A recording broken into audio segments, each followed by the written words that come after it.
નંદ બાવાના આંગણે આવીને અલખ જગાવ્યો છે, મૈયા જશોદા ભિક્ષા દે માં. અને આ ગર્ગાચાર્યનો અવાજ સાંભળીને માં જશોદા એવી છે કે જેના માથેથી આ ચૂંદડીનો છેડો ઉતરતો નથી. એ સુંદર સ્ત્રી માં આવી છે બહાર. આવીને માં ભગવાન ગર્ગાચાર્ય અને ગુરુજી મહારાજને પગે લાગી છે અને સાથે નંદબાવા આવ્યા છે ગૌશાળાથી. અને માં અને જશોદાજીએ સાથે બંને જણાએ આ ગુરુજીને પ્રણામ કર્યા છે, ગર્ગાચાર્યને આશીર્વાદ આપ્યા છે ગુરુજીએ, અને કીધું છે કે આજે ભિક્ષા તમારા ઘરે લેવી છે.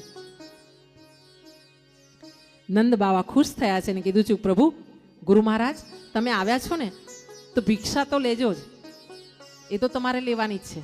પણ તમે એક કામ કરો, મારા 2 દીકરા છે, એક રામ એ જે મોટો દીકરો રોહિણીજીના ખોળે જન્મ્યો છે તે, અને એક દીકરો જશોદાજીનો પુત્ર છે તે અમારો લાડકો, અને એને તમારે આપણે નામકરણ કરવાનું છે. આમ ગર્ગાચાર્યને વિનંતી કરવામાં આવી છે નંદ બાવા દ્વારા. અને ગર્ગાચાર્યએ કીધું છે કે હું તો યદુકુળનો આચાર્ય છું, જો કંસને ખબર પડી જશે ને તો એને પૂરી ખાતરી થશે કે અહીંયા જ લાલો જન્મ્યો છે, જે 8મો ગર્ભ છે દેવકીનો, અને એનો કાળ છે, તો વધારે એ નરાધમ તમારા ઉપર આતાતાઈ અત્યાચાર કરશે.